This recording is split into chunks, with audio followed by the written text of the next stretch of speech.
நல்லா காமெடி அடி.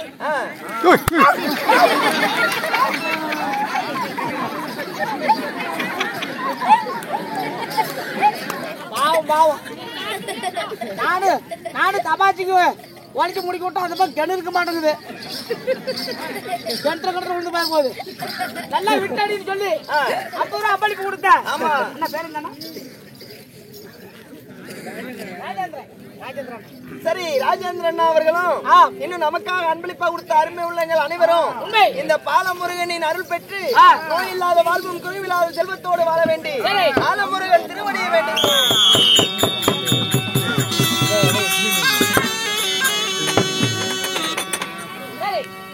சரியாகட்டும் நண்பா.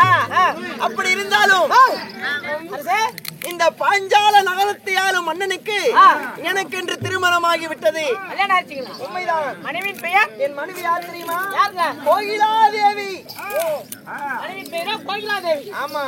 அப்படி பாஞ்சால மன்னன் கோகிலா தேவி, பாஞ்சால மன்னன் கோகிலா தேவி திருமணம் முடித்து உங்களுக்கு குழந்தைகள் எத்தனை சாமி? எனக்கென்று 2 குழந்தைகள் இருக்கிறார்கள். சத்தமுடையா தங்கம், 2 குழந்தைங்க யாரா இருங்க? என்ன சகலையாக வழங்கப்பட்ட சகலை சகலையாகப்பட்ட கணேசன்னை பக்கத்து ஊர்ல ஆடுகளை சேர்ந்த கணேசன்னை ஒரு 100 ரூபாயும் மயிலு குட்டி பேர் என்ன? மலரை செல்வம். என்ன பேர் குட்டி? பேர மயிலா? பேர மயிலா? என்ன பேருனா? மைலேஷ். அப்படி சொல்லு குட்டி.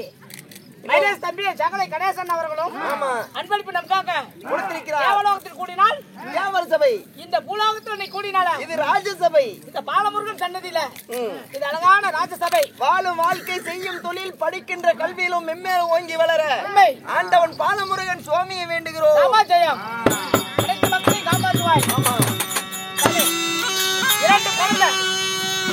2 குழந்தைகள் சொன்னீங்க. உண்மைதான். யாரா 2 குழந்தை? அதாவது 2 குழந்தைகள் பேர் என்ன? எனக்கு ஒரு மகனும் ஒரு மகளும் இருக்கிறார்கள். மகன் பெயர்? என் மகன் பேர் என்ன தெரியுமா? துஷ்ட தூய்மன். மகனுடைய பேரா துஷ்ட தூய்மன்? உண்மைதான். மகள்? என் மகள் யார் தெரியுமா? யாரு? பத்தினி பாஞ்சாலி. பத்தினி பாஞ்சாலி உன்னுடைய மகன்? பாஞ்சாலி ரகுபதா. அப்படி என்று எனக்கு ஒரு பெண் குழந்தையும் ஒரு ஆண் குழந்தையும் இருக்கிறார்கள். ஒன்னு உனக்கு பிறந்தது, ஒன்னு கண்டவனுக்கு பிறந்தது. கண்டவனுக்கு பிறந்ததா? இவனை என்னப்பா செய்யலாம்?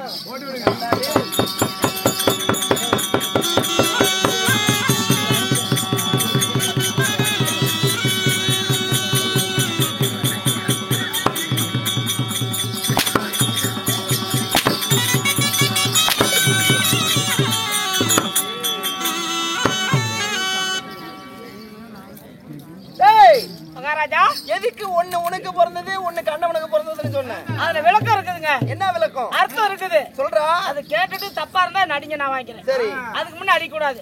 சொல்லு சாமி. நீங்க இல்லாத காலத்துக்கு ஒரு மனிதா பிறந்தா பிறப்புன்னு ஒண்ணு இருந்தா இறப்புன்னு ஒண்ணு உண்டு. ஆமா. அப்படி நம்ம இல்லாத காலத்துக்கு நம்மளுடைய வீடு, காடு, சொத்து, சுகம், நகை, நட்பு, பொன், பொருள் இதெல்லாம் கடைசி வரையிலும் பாத்துக்கிறது யாரு? மகன். மகன். உண்மைதான். மகன் சொன்னியே பெண் குழந்தை. உண்மைதான். அது என்ன பண்றோம்?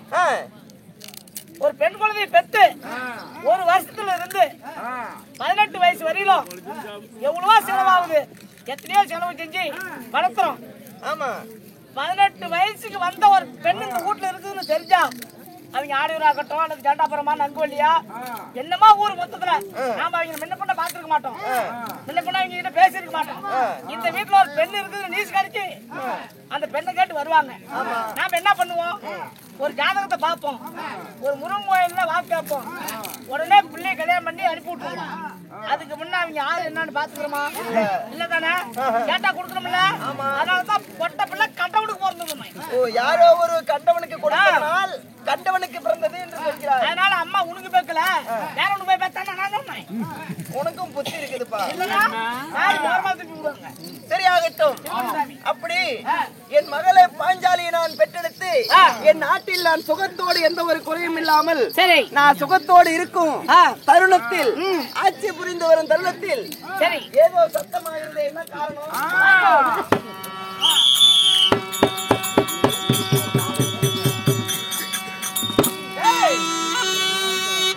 ஐயோ, என்னாச்சுங்க? நண்பா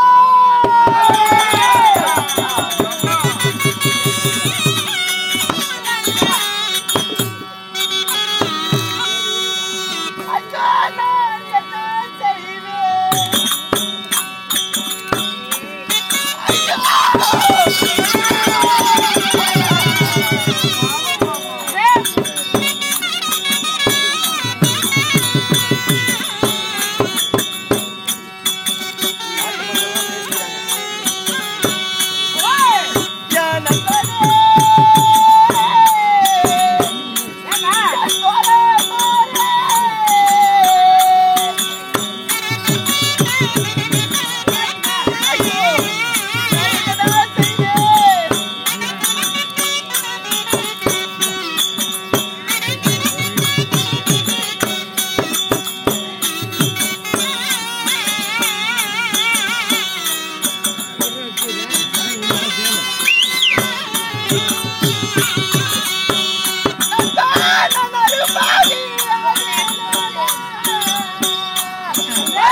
நாட்டு மக்கள் என்னங்க அப்படி பேசுறாங்க?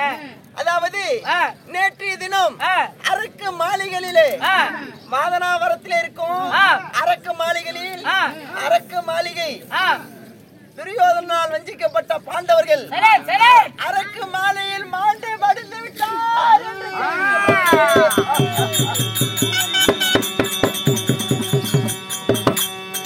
அரக்கு மாளிகையிலே மாண்டு மடிந்து விட்டார்கள் என்று சொல்லி நாட்டு மக்கள் எல்லாம் பேசுறாங்களா?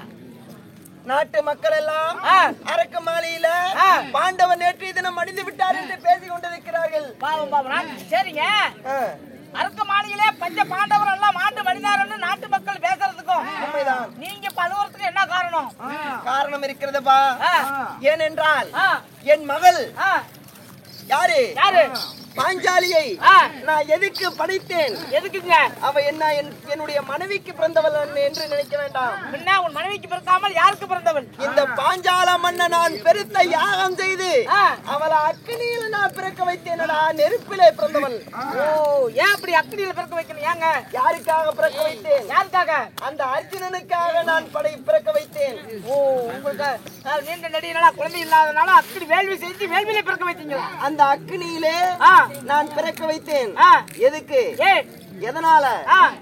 ஏனென்றால் நானும் அதாவது துரோணரும் நெடிய நாள் உண்ணாவது ஒன்னா வில்வத்தை பயிற்சி கற்றுக்கொண்டிருந்தோம்.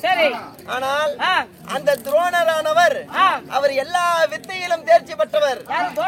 ஆமா, எனக்கு அந்த அளவுக்கு என்னால கற்ற முடியவில்லை. கத்துக்கிட்ட வித்தை உன்னால கத்துக்க முடியல. ஆமா, சரி.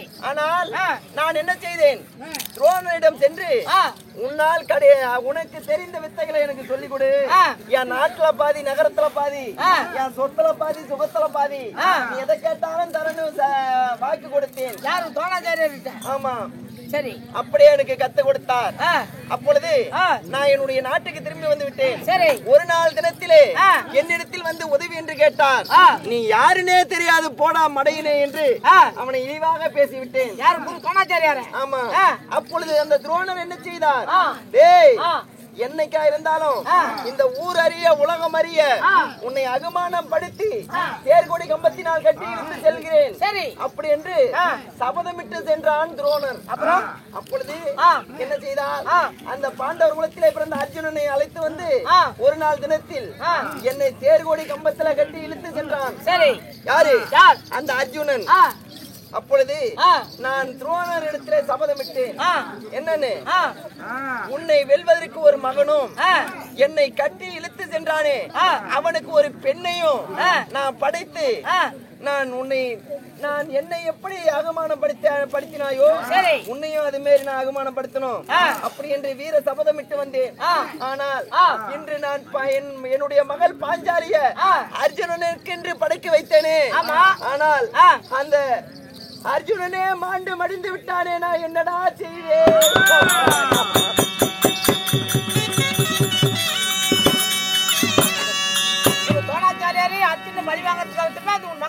உண்மைதான்.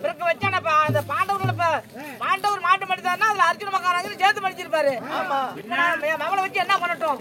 அர்ஜுனனுக்கு என்று படைக்க வைத்த என் மகளுக்கு தெரிந்தால் எவ்வளவு ஒரு வேதனைப்படுவாள். ஆமா, என்னடா நண்பா பண்ணுவது, என்னடா செய்வது? அழுது புலமாதீங்க சாமி, மனங்காதீங்க. இருந்தாலும் சரி, பாண்டவருக்கு உறுதுணையா கண்ணன் இருந்தார். அவரை அழைத்து கேட்டால் உண்மை தெரிந்துவிடும். ஓ, இருந்தாங்களா இருக்கலையா, என்ன நடந்தது, இதுக்கு என்ன செய்யலாம், இது உண்மையா பொய்யா, இந்த மக்கள் பேசுவது உண்மையா பொய்யா அப்படி என்று பகவானை கேட்டா தெரிந்துவிடும். பகவான் அழைச்சு கேட்டா தெரியும். அதுக்கு முன்ன என் மகள் பாஞ்சாலி இருக்கிறார், என் மனைவி கோகிலா தேவி இருக்கிறார், என் மகன் துஷ்ட துய்மன் இருக்கிறான். அனைத்து பேத்தியம் அழைத்து வா, அனைவரும் சேர்ந்து ஒரு ஆலோசனை செய்யலாம். குடும்பமே ஒன்னா சேர்ந்து ஒரு முடிவெடுத்து பார்க்கலாங்கிறீங்க. ஆமா, இப்ப நான் யாருக்கிட்ட போட்டோம்? என்னுடைய மனைவி கோகிலா தேவியை சென்று அழைத்து வா. இன்னைக்கு வர சம்பளம் எனக்கு வேண்டாம், நீயே வாங்கிட்டு போ. உன் பொண்டாட்டியில நான் போறேன்.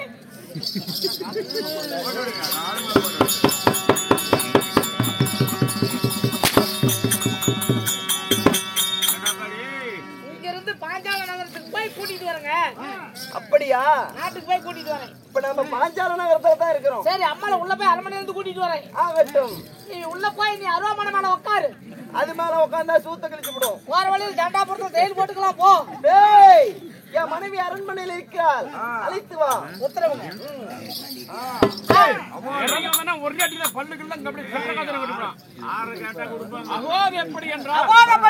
அகோதபடி என்னவென்றால் எந்த பிரகாரமாக இந்த பிரகாரமாக பாஞ்சால மண்ணை தன் மணியாக்கப்பட்ட கோகிலா தேவி அழைக்க கோகிலா தேவி சமைக்கு வர விதம். ஆமா,